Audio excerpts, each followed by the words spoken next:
Hi, everybody. Welcome to Tunacheki. I'm your host, Mikey Mushi, and today's live stream we will be marking Africa's Liberation Day. This day occurs on the 25th of May, and it has a lot of meaning. And these days, people take it in different ways. So today we'll be inviting a few guests who will tell us what Africa Liberation Day means for them and what they are doing to make Africa a better place than it was yesterday. So, as some of you are still joining, maybe I can give you a bit of history of what Africa Liberation Day is, right? So, these days even call it Africa Day, like they try to celebrate it, Happy Africa Day. But I'll just educate you guys of what this day, Africa Liberation Day, is and why it was marked to begin with and its history. So I will start with the legendary Kwame Nkrumah. So in 1958, as Ghana was gaining independence, he said he needed to create a platform that will enable other African countries to follow suit. So on April, I think it was April 15th, he created Africa Freedom Day, right? But then over time, when the OAU, Organization of Africa Organization, was established on May 25th, is when now Africa Freedom Day became Africa Liberation Day, right? So this day is meant to not to be celebrated, not to people to be happy, to wish each other, hey, happy Africa Day or happy Africa Liberation Day. No, it's marked to remind Africa that the struggle still continues, right? That's why Kwame Nkrumah created the day to begin with, to help other Africans gain independence. So right now, as you know, every African country has political independence, but very few African countries have economic independence and cultural independence, right? We're still fighting over that. And Africa Liberation Day is meant to remind us of that struggle. We're still struggling, right? I've never celebrated Africa Day, right? And in the mainstream media, right, in Western media, they'll always call it Africa Day because they want to trick you guys that it's something to be celebrated. No, no, no. This is something to remind you that we are still fighting the fight and we are still fighting for our freedom. Like in this planet. So as I said, today we will be having guests, and they'll be telling us these are from different makes from the African continent, from the diaspora.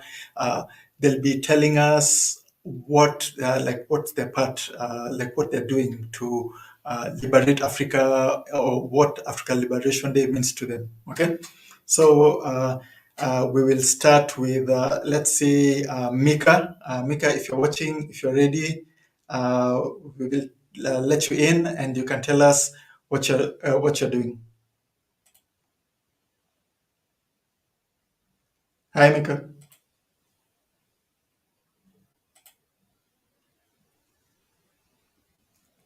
Hey, my brother.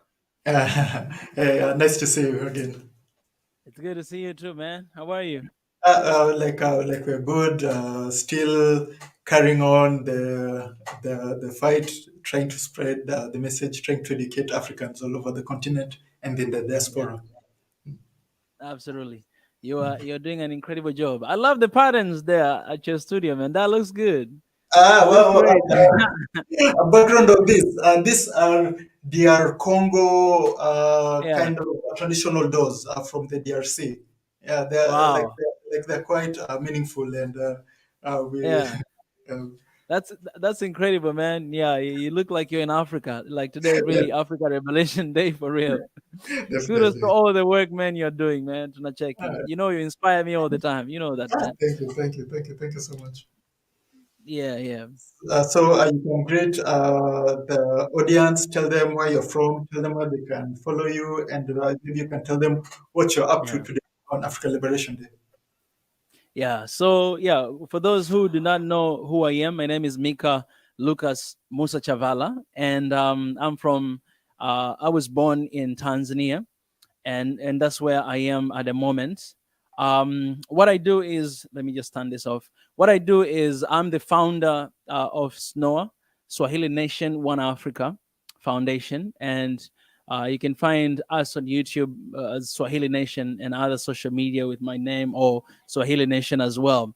Well, what we do basically, our goal and our vision is toward one Africa of solidarity in peace and love, and that's what we have been trying to do and to achieve for the past 4 years.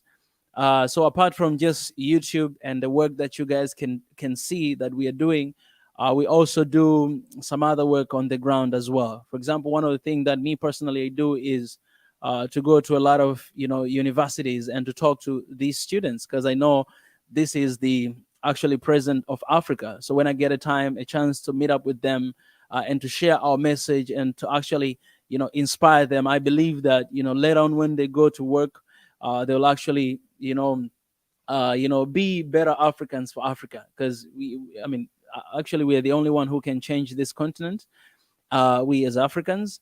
And so we are trying to bring that awareness. But apart from that, also we are doing few projects. For instance, we're doing one of the smart farm projects here Tanzania in Zanzibar, with the we're growing vanilla, and we are looking forward also to grow different other products as days goes on, because one of the things that we highly value here at Swahili Nation at SNOA is food security. We want to have Africa that will have excessive amount of food. We're not going to need to import food from the outside, but we'll actually support our farmers for them to create and to produce, for our people to have enough amount of food. We have people who are dying because of hunger these days in this world. I mean, in Africa, which is a shame. It shows how much, where we are, that we're struggling with that, and we're asking for international organization to support us for that. So we are against that, and we want to produce, our own food, and also, we encourage people to eat what we produce, because that's the only thing that you can trust.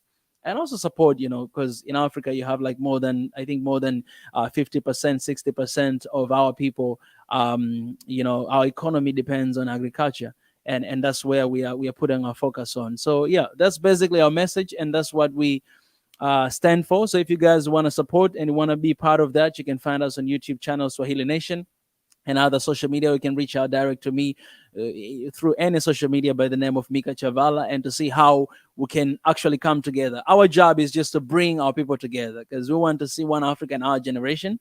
So we just bring our people together wherever we are and wherever we do. We have so many other plans, but I wouldn't want to share them right now.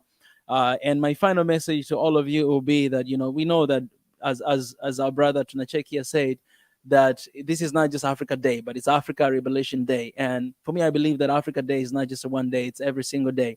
So as we come together today from all across the world, let's remind each other who we really are. We Africans, right? So as we remind ourselves of our spirit of Africanness, let's come together, join our hands, forget about our differences. Yes, there are things that are important, but I think the most important thing that we need right now in Africa is unity, is us as Africans to come together and to stand together in solidarity, and to redeem our people.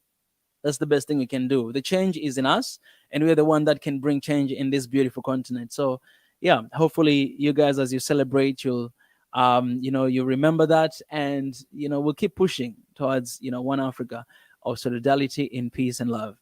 Yeah, that's what I can say. Thank you for that. And it's a good point. Africa, out of all the regions on this planet, has the most horrible land. That means it has the most land where food can be grown, right?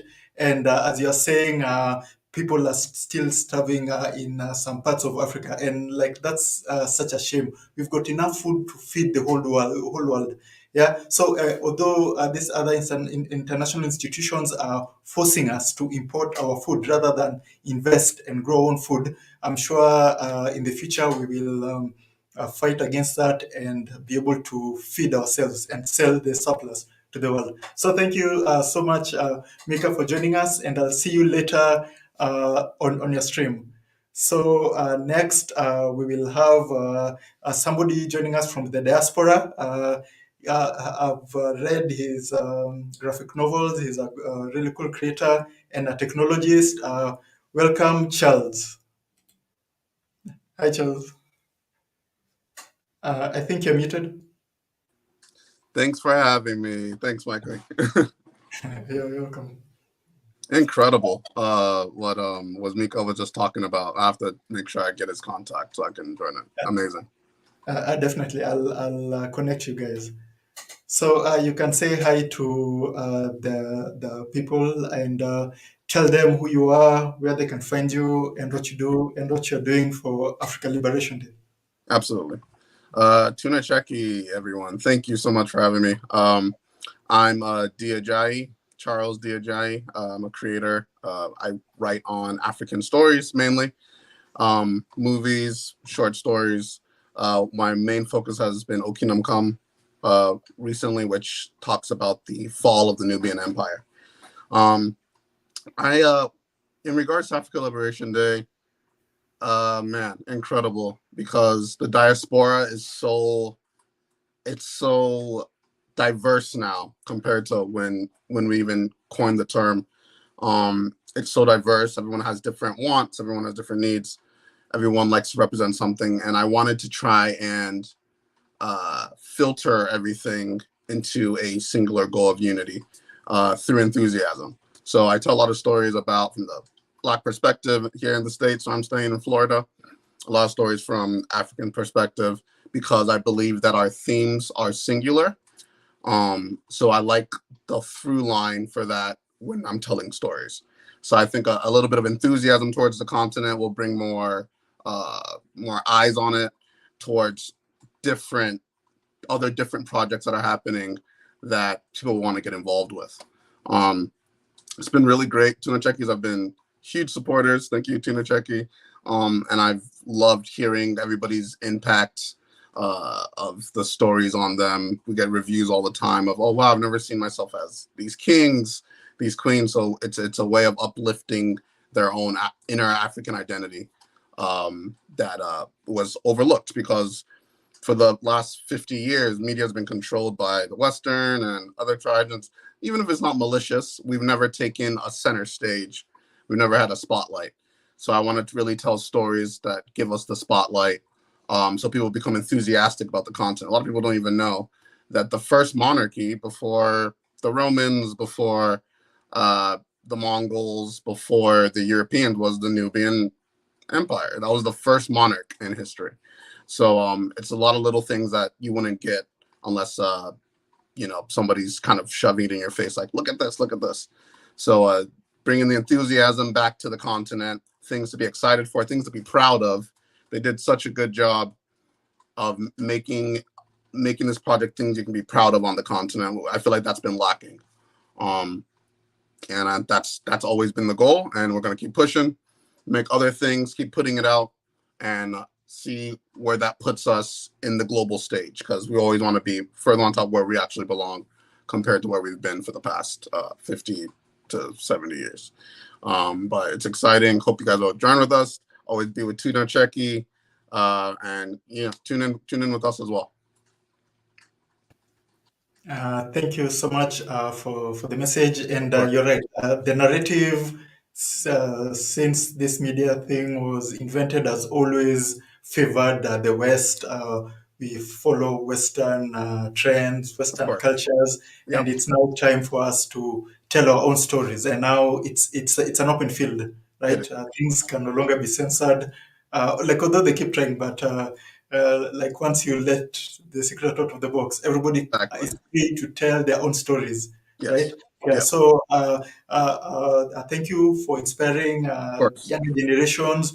So if you're African and you've got your own story, your own creative work, historical story, like even you want to write your own literature, please, you can do it. All the tools that you need to do it, are actually available, and most of them for free, right? So please follow in Charles' footsteps and stop saying, "Oh man, I wish I wish there was a book like this, or wish there's a comic book like this, or a movie like this." Like you can just make it, right? Make it. Yeah, That's so right. that's what we'd like to encourage you. So thank you, Charles, for joining Sorry. us. Thank you for having me. Thank you, guys. That's very inspiring words from Charles. So next we'll have Ostia. Ostia is this African entrepreneur who's always trying to, like change the narrative. So he's a founder of Get Bundi. Get Bundi is an online African educational platform where you can learn useful skills, right? Like actual skills that can give you a job. So we'll have him on and he'll tell us more about him, what he's been doing for Africa so far, and more about his platforms. Hello, Ostia. Hi, hey Africa, can you hear me? So please, you can tell people who you are and what you're doing for this for Africa in Africa Liberation Day. Oh, thank you very much, and thank you everyone that is watching. My name is Osita Opara Ugo. I'm Nigerian, and maybe before I became Nigerian, say I'm an African. My friends call me the spirit of Africa because I have taken time to travel, circumnavigate the continent, and it is indeed a beautiful place and a beautiful land that God has given us. What we make out of it then is all in our hands. So I'm the founder of Get Bundi. Get Bundi is an education technology platform that is specialized or purposed for STEM education, science, technology, engineering, and mathematics, STEM for secondary school, post-primary education, the 6 years of post-primary education, and digital skills for everyone. So on this day that we celebrate Africa, and you say Africa Liberation Day, my question is Africa liberated? The answer is in our heart. We know if we are liberated or not. And if we are, then that's fine. If we are not, then the question is why? But can we liberate ourselves? Can we change the narratives? And from where I am sitting, I think my own personal subjective answer would be yes. We can change the narrative if we become conscious of the fact that no one can build Africa apart from us. And if we are the only ones that can build Africa for us and for our children, the next generation, 1,000 generations to come, then what are we doing in this day and in this age to change the narrative? That's why we set up Get Bundi as an education technology platform to begin to train our people, especially the youth, with the right digital skills that will make them job-ready individuals. You see, it's very easy to say we've got numbers. I have projections that say that by 2100, Africa will have 3/4 of the entire world workforce. That's too far, right? If you bring it close, we have projections from the World Bank, World Economic Forum, that say that by 2030, that's like in 7 years, Africa will have a digital job gap of about 300 million. 300 million digital job gap. How are we going to fill 300 million digital job gap if we don't begin today? And mind you, we will have 300 million job gap, and at the same time, majority of our best brains are living in Africa in search of greener pastures overseas. So that means if we don't do anything today, it could become 500 million in the next 7 years, in the next 10 years. And if we don't equip the African youth with the right digital skills that run modern economy, it will slow the growth of Africa. Beyond slowing the economic growth, it will increase the social crisis that we have as a people. It will increase the divide, the gender divide that we have in all aspects of the economy, especially in the tech industry, right? Now, look at it the other way. Many of us hear when they say Asia miracle. What does it actually mean? It means that in a single generation, majority of Asian countries have steadied up, doubled the developmental pace that could bring them apart with the West. So it's based on their numbers, right? Now, they engaged in technology, they have the numbers, they could grow that fast. So what's happening in Africa? We have the numbers. By that same 2030, we will have nearly 700 million people under the age of 30.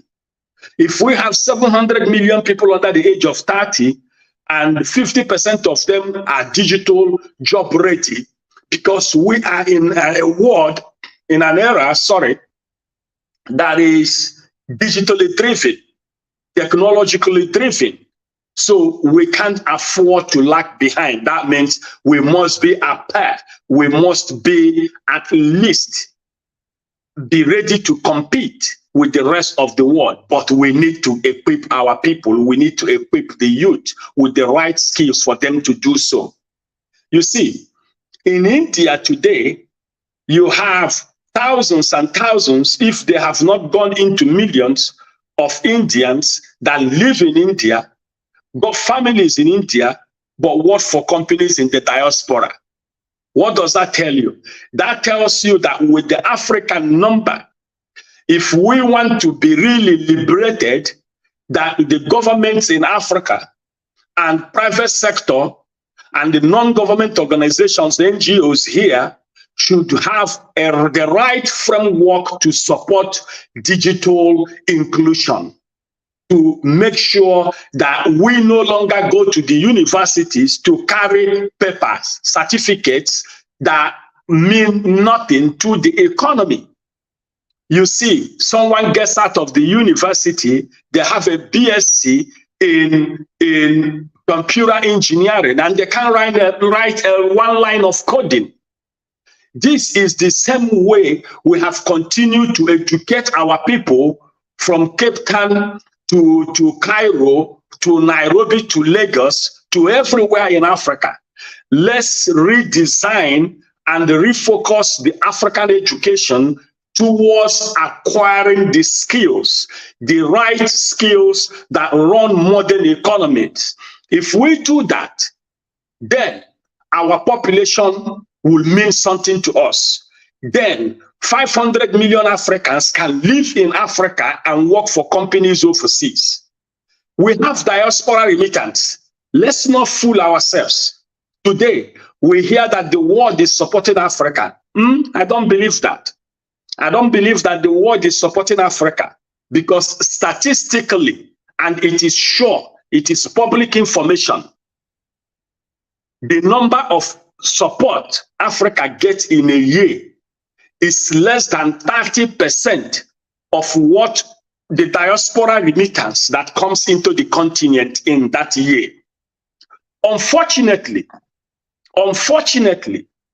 majority of the diaspora remittance that come into Africa is for social benefit. So it's like my younger brother sending my mom money to eat, money to pay whatever it is, say house rent, say mortgage. This is not going to develop Africa. If we equip Africans with the right digital skills, and they stay in Africa and work for companies overseas and get these funds come into the continent, which now become investment incomes, which now become a way of growing our local economies, They work for the companies overseas. They work for the companies in Africa. They will set up companies in Africa. They will employ more people in Africa. The multiplier effect is what will develop Africa, and that is what will make us a financially liberated continent. You see, so our company, Get Bundi, is set out to train as many Africans as possible in digital skill to ensure that Africans are job ready, to ensure that we are here supporting our continent, supporting our friends and families to get jobs. When we develop, and we don't need to send our people, or our brothers and sisters don't need to die on the Atlantic Ocean trying to cross into Europe because they are looking for greener pastures, then we are liberated. When half of African youths are gainfully employed, either working for themselves or working for companies remotely in Africa and remotely, then Africa is liberated. When the world no longer dictates to African Union the direction of Africa's development, then we are liberated. When one country in Europe will not invite 54 African presidents to come and discuss in Europe on how Africa will be how Africa will be governed, how Africa will be industrialized, how Africa will be developed, then we are liberated. So for us at Get Bundi, we are saying, and our message is clear, it is time to equip African youths with the right skills that run modern economies. It is time for Africans in the diaspora to stop sending money home to our people in Africa to eat. But Africans in the diaspora should come back and set up hubs, tech hubs, that will teach our people fintech, agri-tech, edu-tech, medtech. That Africans in the diaspora should start investing in Africa. That Africans in diaspora and Africans in Africa will come together to set up accelerator programs that will help and support the African youth. That Africans in Africa, Africans in diaspora, and our friends from the West who love us will come here to partner with us to develop the continent and no longer to take from us. But we will become equal partners in progress, equal partners in development. Then Africa is liberated. That Africa will work towards the inequalities, especially in all workplaces and mostly in the two space between men and women. Support more women to get digital inclusion, digital literacy, then Africa is liberated. So for us at Get Bundi, our message is very clear. We've made available our resources at a highly subsidized rate to support Africans, mostly African youth, to acquire the right skill. It's not about going to the university for 5 years. Don't get me wrong about going to the university. I am a qualified barrister. Don't get me wrong in that, right? But I run an office. And in this office, there are 4 other lawyers. And in the same office, we have a cinematographer, a chief cinematographer, and a chief video editor who make more money than lawyers and who didn't go to the universities. So I'm not saying the university is wrong for Africa, but I'm saying as we set up the universities, let's set up vocational institutions that will teach our people job-ready skills. If our people acquire these skills, it will help speedy accelerate Africa's development. And Africa will not be free until Africa is free. And when would that be? Africa will be free on the day when we will not export cocoa beans to the world to be processed and turned into chocolate and returned back to us. That is the day when Africa will be free, when Cameroon will have 20, 30, 40 cocoa chocolate manufacturing companies. That's when Africa will be free. When Nairobi will have more than 30, 40 precious metal refineries. That's Africa is free. When they just concluded Aliko Dangote refinery will be like in almost all the countries in Africa that have oil, then Africa will be free.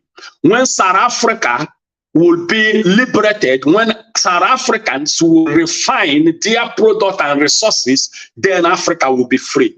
When Mozambique will have the best of the fishing companies processing our fishing, processing our shrimps, our prawns, shipping them overseas, and not having illegal fishing boats come into the shores of Maputo and fish and go home, then Africa will be free.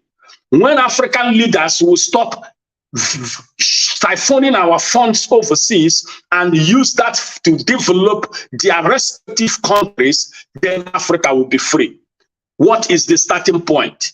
The starting point is the youth today, because the youth, we are more in numbers.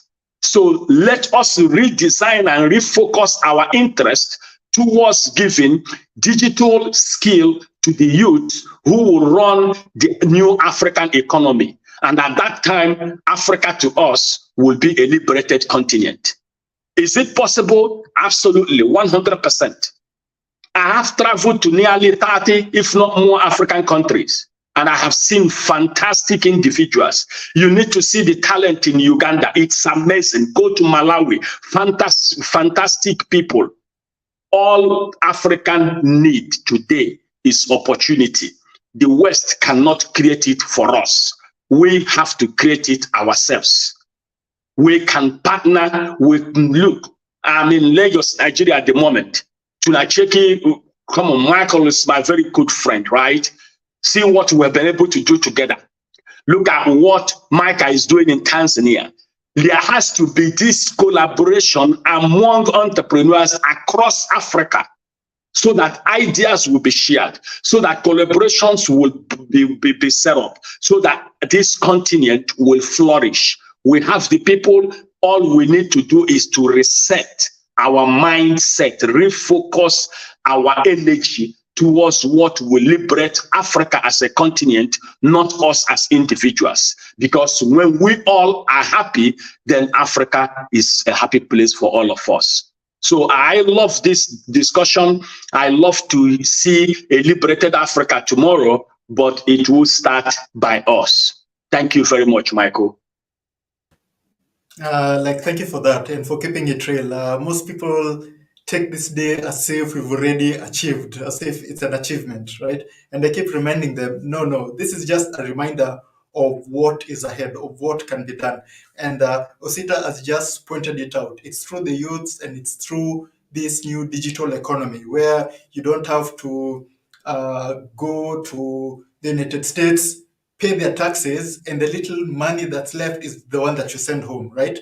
Rather than you can stay here, earn money, pay the taxes to your government so that it can build roads, it can build bridges, right? You can hire people, and that's how you build an economy. The remittances it's been good right now, but when we build our local economies, it can even be better. And through knowing these digital skills, and he pointed something that's very funny but so true.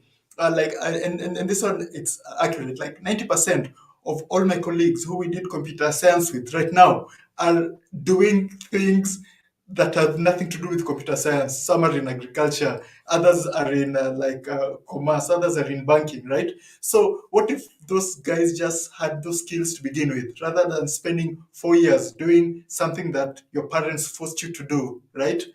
Doing a degree so that you can just show, hey, I have a degree. What if that person started entrepreneurship immediately they got off high school? How successful will those people be? So that's why digital skills are important, especially in this economy. See India. India is a good example, right? See countries like South Korea. See countries like Japan, right? So with that said, thank you so much, Osita, for joining us. And we will. You can join Osita and I, where we'll talk one-on-one on June 2nd, same time as today, where we will go in depth on what we're actually doing. step-by-step plans of what you're actually doing, right? Yeah. So see you guys then for that live stream. Next, we'll have our favorite educator from Nigeria. He's called Michael. So, Michael, let's have you in. Long time. I think you're muted.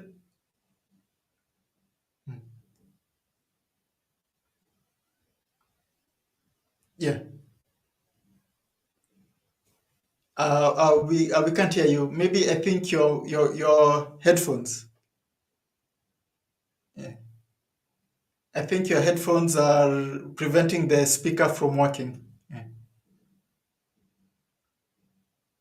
Give me a sec. Yeah. We can hear you now. Better now, right? Yeah. Yes. Great. Hey, Mikimoshi, Yes. happy African Liberation Day. Yeah. How are you doing? You're doing well. I'd like you say hi to Nachiki fans. They've not seen you in a while. Tell them what you've been up to and what African Liberation Day can do you're doing for African Liberation Day. Yeah, well, thank you very much. It's always a great pleasure to be back here. Um, and I can tell you there is so much we can say about all that is happening here today. And to be honest, the story that we carry as Africans is very dynamic, right? Because there are so many narratives about the African continent, and I know a lot of persons would want to say we've not made any progress or we've made a lot of progress and all this and all that, but I think we've come a very long way. In the past 10 years, we have made a lot of progress. We have a lot more African content creators than ever. We have uh, a lot more people telling the African story than we've ever had at any point in our history. And I think if that is not progress, I honestly don't know what is. And to be very sincere, at Civics Africa YouTube channel, right? We've done a lot of things, and currently, kind of what we try to do to support this growing narrative about Africa is, trying to tell our truth. Because again, I would always maintain that until the lion learns to tell the story of the hunt, the the tale will always glorify the hunter, right? And that I think is a reality that we cannot shy away from. That we must tell the story. We must share our experiences. We must show what it means to be African. And I'm not one of those who believe in dwelling on the sorrowful tales of the past and looking at what the West has done to Africa, what colonization has done to Africa, what bad governance or leaders and all of that have done. I would rather focus in on what we're doing as individuals at our own very tiny little levels, because all of the great leaders that Africa has known, the Kwame Nkrumah, the Julius Nyerere, the Dr. Nnamdi Azikiwe, and the rest of them, they were all people like us who started the same way we did, writing, creating content, speaking to people, and all trying to preach the gospel of one united Africa, one prosperous Africa, an Africa that is functional for Africans. And that's kind of the direction I'm taking. I want to tell more of these African stories. I want to shine the light on the beautiful experiences of being an African. And we have to sell this continent to the rest of the world, because the sooner you interacted with people from outside of Africa, the sooner you learned that they know so little about us, and a lot of the facts that get out there are actually not very accurate. And so sometimes it's difficult to blame them for trying to thwart what is truth or trying to put ahead their own agenda. Because I would always say every people has an agenda, right? When the British came to Africa, they had an agenda. When the French came to Africa, they had an agenda. When the Germans came here, they had an agenda. And so the Africans should also have an agenda. Whether we're working here in Africa or whether we're going out in the diaspora, there has to be a plan. when the Chinese come into a new country, they're looking out for new products, new designs that they're going to take home. They have a plan, because at the end of the day, they must promote that which makes them Chinese. And so on this day, I want to encourage everyone, let us promote whatever it is we identify as African. And one campaign I'm going to be doing, starting this year on my channel would be, because I have this thing about masks.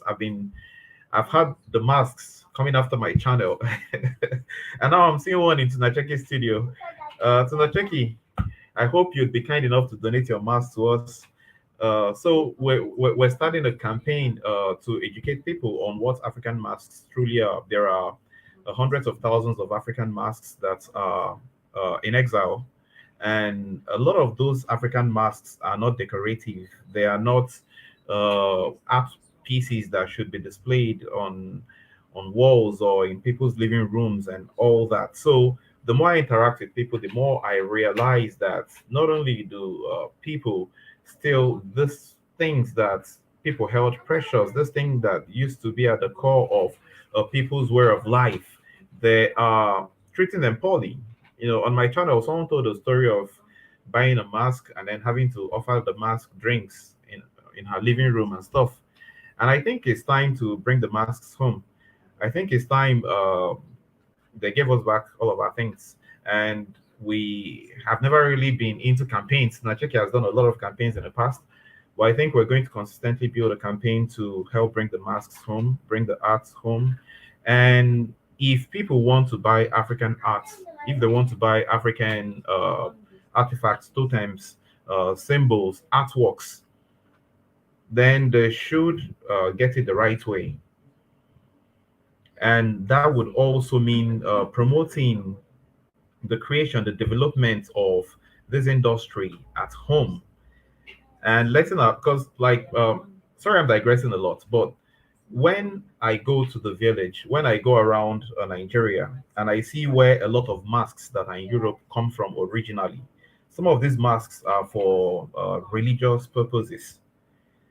And people don't live in the same home with masks that are used for religious purposes. They are kept in shrines. You don't buy them and hang them on the wall in your home. But people in Europe and in America have masks littered everywhere in their homes, and some of those masks have religious origins, and that is very disrespectful. It's like going to Mecca and taking something that is sacred to the Muslims, or going to Jerusalem and taking a symbol that is sacred to the Christians, and then taking it home and then keeping it, putting somewhere. So I think there has to be a right way to do this. There has to be a right channel for people to get African art if they want it, and basically we want people to bring back what is truly African, and that includes both Africans and non-Africans. Because sometimes we bow to the pressure and say, okay, well, when you're a collector, you make a lot of money, so let me become a collector. And then these home collectors are the ones who go to their villages and they go and pillage sacred sites and take away things that do not belong. And when these things go away, the symbolism is gone, the the artifact in itself is gone, and a lot of times the story, the history, and the spirituality behind the symbols are lost to us forever. And that, I think, is something that has to change, and something this generation would have to be more vocal about. In the past, we've had people speak up about things, like they speak up about issues, try to tell stories, but I don't think it's good enough. I think we need to do more. So that rather than tell our stories from the victim perspective, we have to tell the stories from the hero perspective, and that is what the West has done so well. If you thought about Thor, the Greek god of thunder, you think about a superhero in movies who wields a hammer, shoots lightning from his eyes and stuff, and can fly, and he does wonderful things. But then, if you thought of any African deity, you wouldn't think of a superhero. You would probably think of some evil elemental that should remain in hell. So the narrative they have crafted for the symbols that they consider sacred is markedly different from what we have retained as our own narratives. And that is the core of what I believe in. And I'm very grateful to Tunacheki because he opened my eyes to this, realizing that this narrative is relative, and narrative is not permanent, it can change. And once we start writing those books and creating those movies, creating those plays, reenacting all of these beautiful tales, then the masks can come to life, then the symbols can come to life, then Africans can have a strong sense of personality. And then, we can feel like we're connected to something deep, something worth holding on to. Just yesterday in Nigeria, here in Igbo land, in a lot of places they marked the history, like the anniversary of the Igbo landing, which I think is a very powerful tale that has stayed away from the movie screens for whatever reason. But it's a tale of Nigerian slaves, Igbo slaves who were taken to the United States, and when they got off the slave ships and they could see the other slaves working in the field, and they realized that this would be their lives for forever, and the lives of their children. They turned around and walked back into the water, and they said to themselves, the waters brought us here and the waters will take us home. They drowned. But the story was that these men and women would rather die than live their lives as slaves. These are the stories they don't want us to tell. These are the stories they don't want us to uphold. These are the kinds of figures they don't want us to create heroes out of, because these are the stories that can truly empower young Africans and help us see who we truly are and begin to appreciate the strength of the spirits that we have inherited from our ancestors. That's the only attitude I think that can lead us to where we are going to, because the laissez-faire attitude that gets us keeping up with bad leadership, keeping up with bad policies, living under very horrible conditions, and somehow believing that if we prayed enough that things would change, is what has kept us back. But with the kind of mindset our ancestors had, that would rather live free or die, then maybe we can finally stand up to defend this continent against all of our enemies, within and without. I'm not going to say any more than that, but I really hope that today's celebration reawakens in us, that fighting spirit that gets us up and ready to change the narrative in Africa, that gets us ready to tell the story, to create more content, to educate those who are doubtful, and above all, to uphold one image that we all can be proud about. So, my channel is Cervix Africa YouTube channel, and we're available across all social media platforms at Cervix Africa. Thank you for that. And yes, most people, especially white collectors, really don't know what these masks are for or Yeah, the significance, right? Yeah, some of yeah, them is just like an art piece, right? It can be art because it's beautiful, but it is yeah, more than art. Like it tells a story. It tells like it's symbolic. It tells like a certain way where you must. Like even handle the mask or where it's supposed to be faced, right? yeah, Things like yeah, that. Yeah. So like really looking forward to your mask campaign and how like you can start by educating them because I'm sure like maybe majority of them really don't know and yeah. they've all they've just been misguided, right? So maybe start the education and see what will happen. Then when the time to take them comes, I'm sure we'll take them. Right. Yeah, of course. Absolutely, absolutely. It's a lifetime campaign. We don't expect immediate results. It took hundreds of years to accumulate all of those masks that are scattered everywhere across the world, and I think it's going to take a bit of time to have some of them return. We've seen the pretentious attitudes of some countries that have said, "Okay, we're going to give you back, but not now. Let's finalize some plan or some arrangement," or they set up committees, and it's been 20 years, and the Yeah. committees are still sitting. And maybe the founding members of the committee are dead and buried, but the Yeah. committee is Yeah. still deliberating on And a piece I felt like really passionate about is one from Cameroon, the Ngonso, because it got really bad. The Ngonso has been on exile for 120 years, and sometime last year, the German government has said we're going to give this back over 20 years ago. But eventually they said, okay, you know what? Let your chief priest come to Germany and venerate the Ngonso, and then after he can go back. And then when we're ready, we'll give it back. And that's what happened. They flew the chief to Germany, and he went to the museum and venerated the deity, because this is the queen mother, the founder of their tribe. Mm.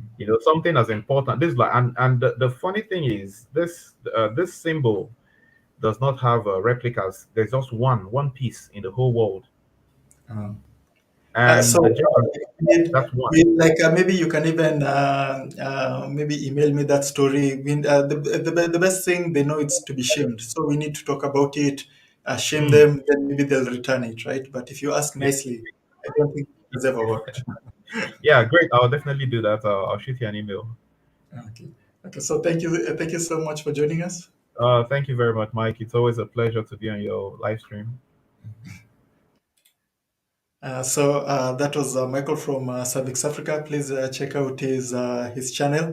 So next we'll have Dele from Kunda Kids, and he'll tell us what he's doing today for Africa Liberation Day. Let's bring Dele in. Hi Dele. Hello, hi Michael. How are you? I'm good. I'm good. It's been a long time, but glad you could join us for today.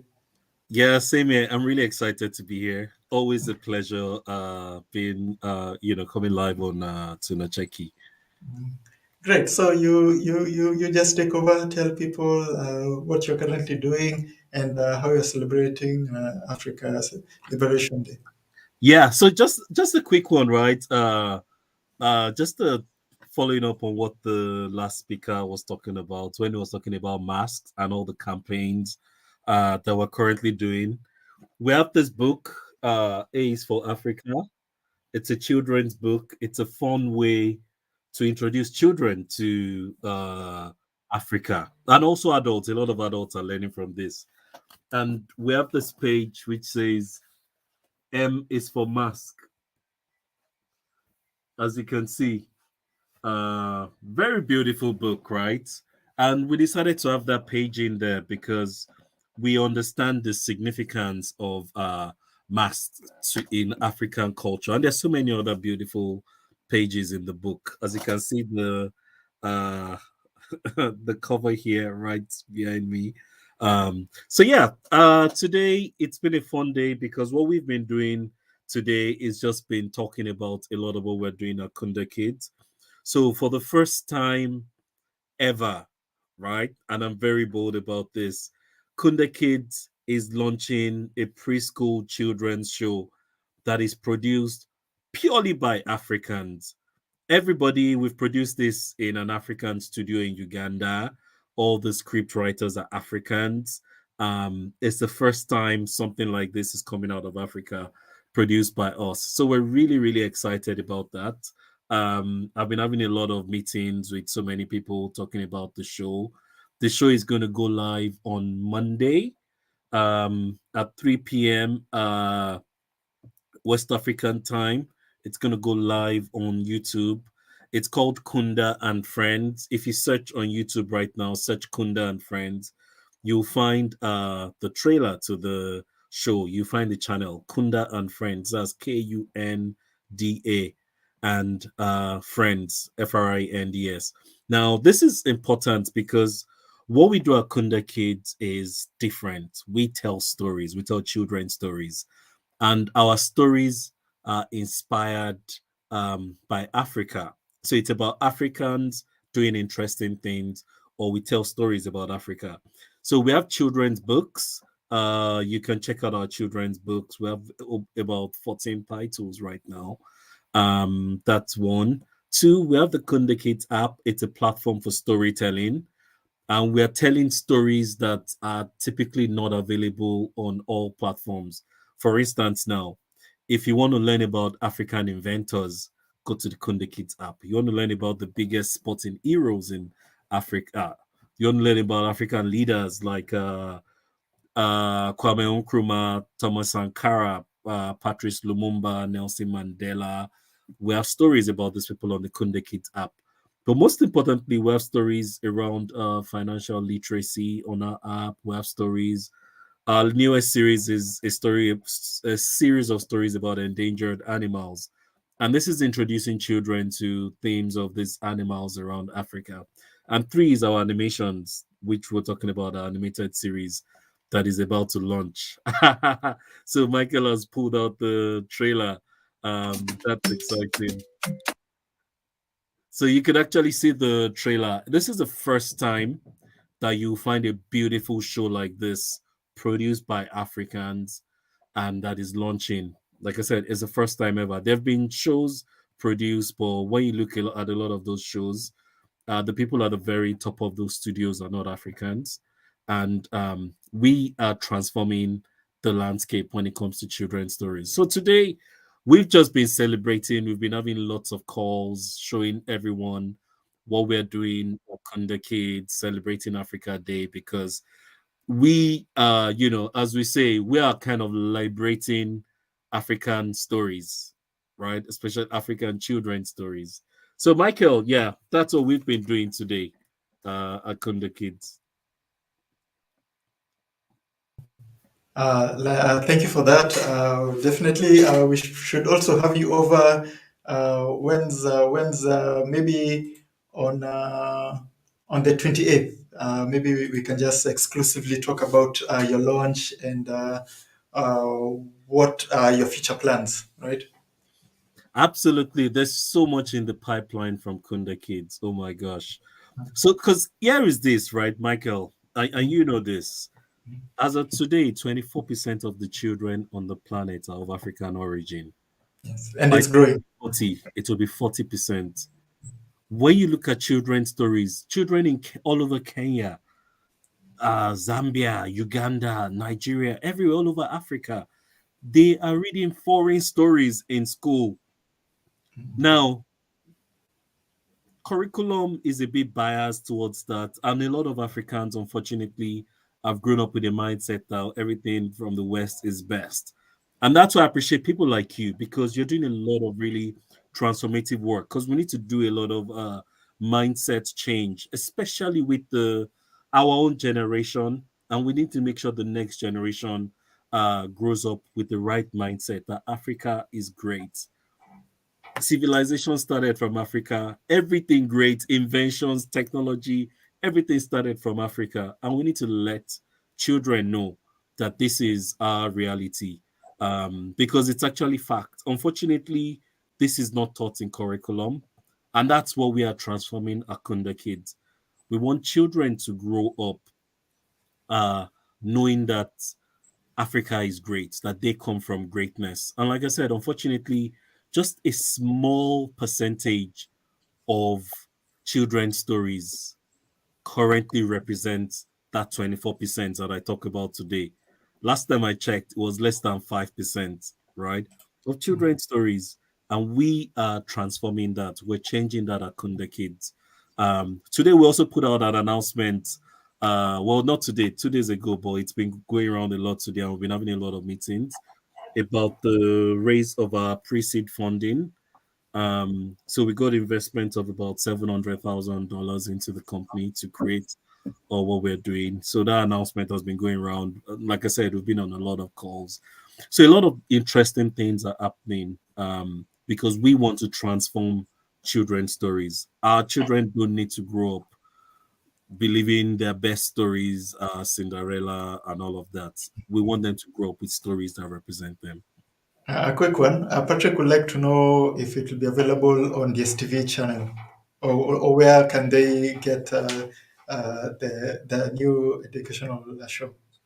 Absolutely. So we started having talks with broadcast partners, but for now the show will be launching on YouTube on Monday, 3 p.m. West African time. You can subscribe to the Kunda and Friends channel now. It's Kunda and Friends. Go ahead and subscribe right now. And You can click a reminder for 3 p.m. Monday, so you'll be among the first to watch the show once it goes live. Like I said, it's really different from anything you've seen.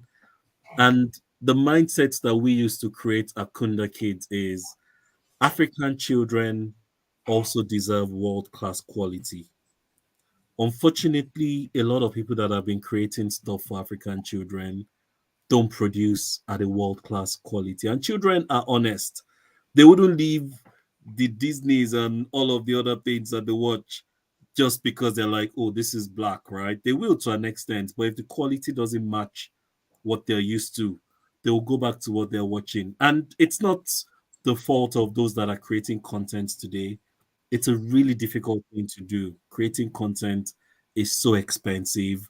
And unfortunately, there's not been a lot of funding to support a lot of content creators in our space. So these are problems that we are trying to solve at Kunda Kids. How we'll bridge that gap, that funding gap, to make sure we can get out world class shows.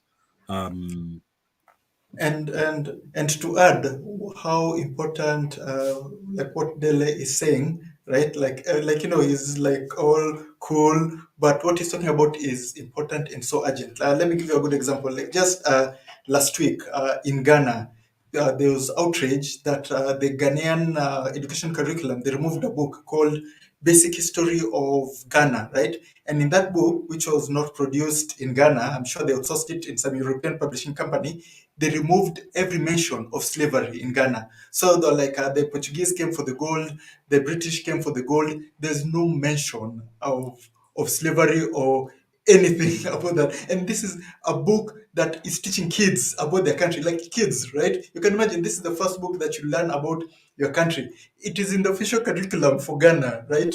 Ghana, out of every country. So what Dela is saying that you need Africans to be writing and making these things for your kids. Like Absolutely. it's as urgent as any other pressing issue when it comes to the African continent, because they get to your kids. By the time you're a grown up, you're already just following everything you're being told. Yeah, and I'll give you another example. I was in Nigeria about 3 weeks ago. I was in a book reading in a bookstore, and I was like, okay, we're going to read A's for Africa.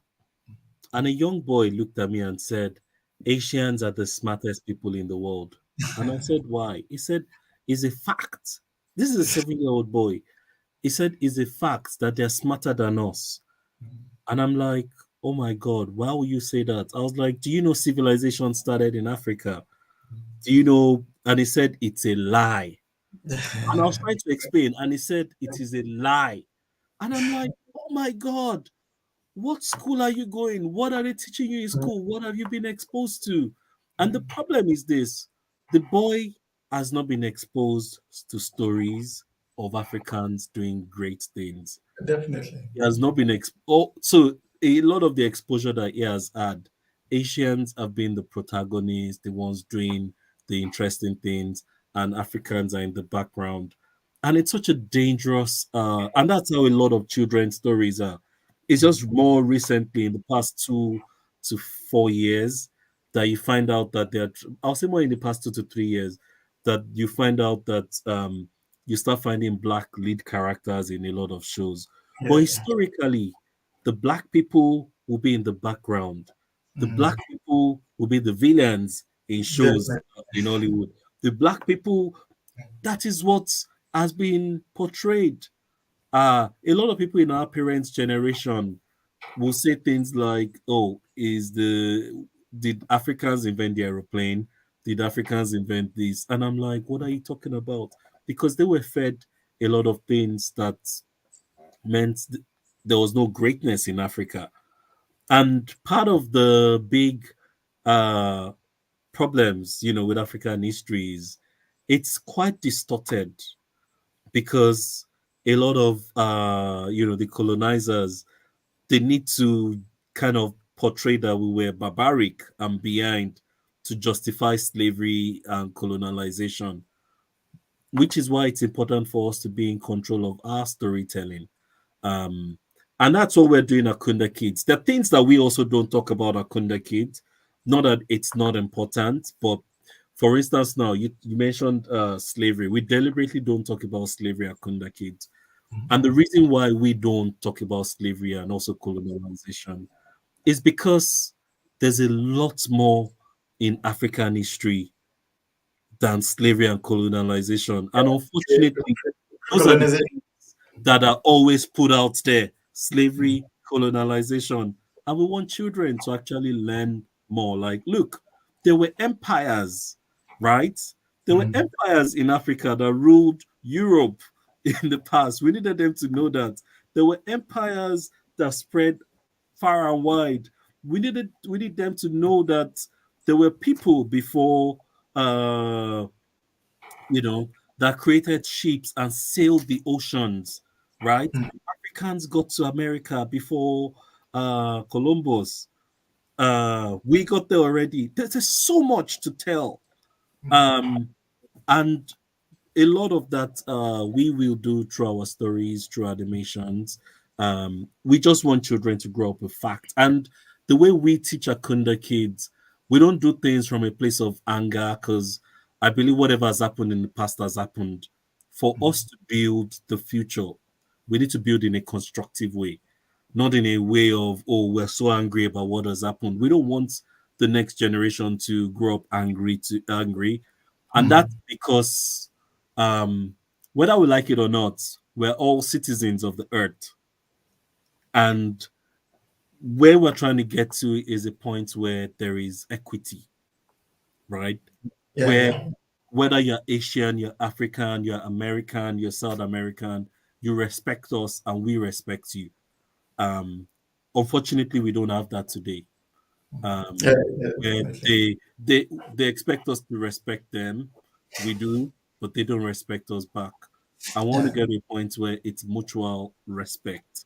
Yeah, like I always say, we live in a white supremacy world, right? So as long as you're white, you have your way, you get all the justice, you get all the freedoms, right? You get all the economic freedom. But if you're African, you have to wait till the white person gets what they want. Then maybe if there's something left for you, that's when you make a survival now. I understand what you're saying. No African has ever wanted to do what was done to us, to the colonizers or the white people. Like we just want to be treated fairly and to be most likely at best left alone, right? Yeah. So Yeah, there's no need and for to. me, yeah, that's what I'm about because a lot of I'll say the colonizers or foreign. Let me just use foreigners, right? A lot of them believe for them to thrive, we need to be down. Yeah, yeah, definitely. Yeah, And that's what needs to change. mm. We can all win. I believe we can all win. There's Yeah, no reason why uh, we can't develop our industries, you get our resources, and then you go and develop your country, right? We can actually all win. But there are a lot of people that believe Africa needs to be down for them to be up.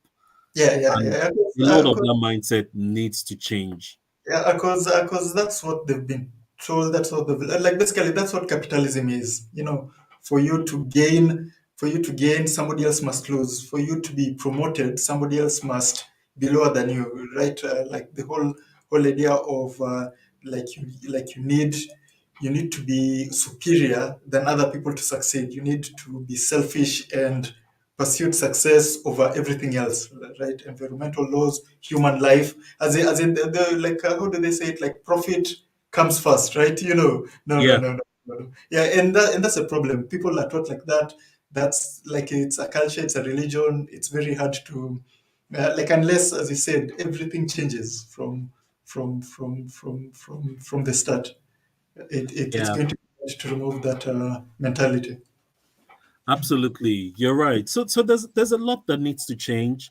And our own approach is sometimes I say our generation we're already damaged in a way because we've seen the worst, we've experienced everything, Yeah, but we can help the next generation by definitely, making sure definitely. they grow up with the right mindset. They Mm. understand what equity means and they can demand it. They grow up with confidence. Yeah, yeah, right? yeah. They grew up with a Definitely. lot of confidence. I love African tradition, African culture, but we as adults, there are things that I believe there are adjustments we also need to make to things. Yeah, yeah. For instance, now, with the children that will grow up with confidence, right? With confidence, and that's something we're very keen about at Kunda Kids. And when you talk about growing up with confidence, uh, children can grow with confidence when we're believed like you don't talk when adults are talking, Mhm. right? You shatter a child's confidence because they've grown up in the mindset of, oh, I need to always be this way with authority. And Yeah, at the yeah. same time, when they grow up, when they get to the workplace, they, oh, my boss is talking. And but there are things that we need, there are behaviors that we need to adjust. But it doesn't mean that we don't maintain the respect that is in our culture. You see an elderly person in Nigeria, you still prostrate, you bow down to show respect and greet. Um, those are things that make us African. So there's quite a lot that we are trying to do with our work. But like I said, we do it from a place of just presenting interesting stories that would help children build confidence, learn about Africa, learn about their history, their culture, who they are, build a better sense of identity. And we also tell a lot of stories in African languages too. Yeah, yeah, definitely. Like that's very important for like spreading the word. I'm sure we'll talk on this more when. So maybe we can book it for 28th, right? Uh yeah, I think we Yeah, can book it for probably for 28. We'll do a yeah. live Okay. and yeah, let's make it happen. So thank you for joining, and yeah, yeah. Enjoy your African Liberation Day. Thank you very much, and thanks everyone for watching. Remember, follow us at Kunda Kids. You can get our books at www.kundakids.com and subscribe to our YouTube channel. It's Kunda and Friends. It's like I said, it's the most exciting children's show to come out of Africa. And I will share the link in the like in this in this video, in the description. Nice, nice, nice. Cool. Okay, so Thank you bye. very much. So nice to be here. Happy Africa Liberation Day, everyone. Lots of love from my end. That has been it for our day. So, but before we leave, we will go through some questions, some comments. I will start with our member comments, but feel free to ask us any questions, just anything. It can be about anything concerning Africa, Tunacheki, Africa Liberation Day. So just go through some comments I've been saving. So you can start with David King. David King says, Happy Africa Day to all my family across the globe from Dallas, Texas. Thank you, David, and thank you for being a channel member. It really helps us out a lot. Who's next?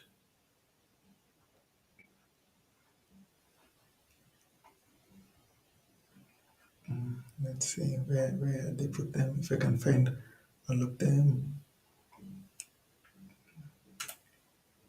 Ewi Africa says, Happy Africa Day. Yeah. Elizabeth Mary is like Thomas Sankara. Abdul, who's a fellow from Morocco, is saying if Africa unite, the West can't send drones and kill Africans as they want to. Yeah, yeah, definitely, definitely. I definitely agree with that. Um, then thank you for that. Let's continue. So let's see if there are any questions. So Katisadot is like Africa needs more Julius Malemas on the continent. Yeah, yeah, definitely. That one I agree. We need an apologetic, straight, upright politicians. You can check out Akunda Kids' new show.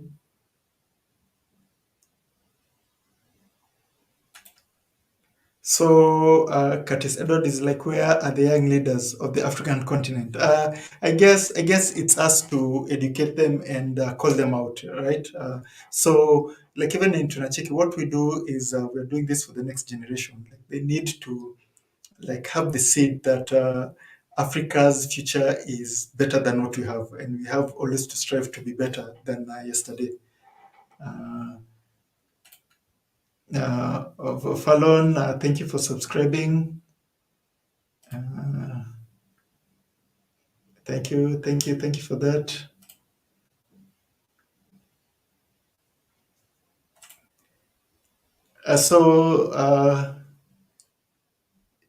Just Benny Cemetery saying identify the tools used in our colonization. Definitely. Those ones you already know. Divide and conquer, greed,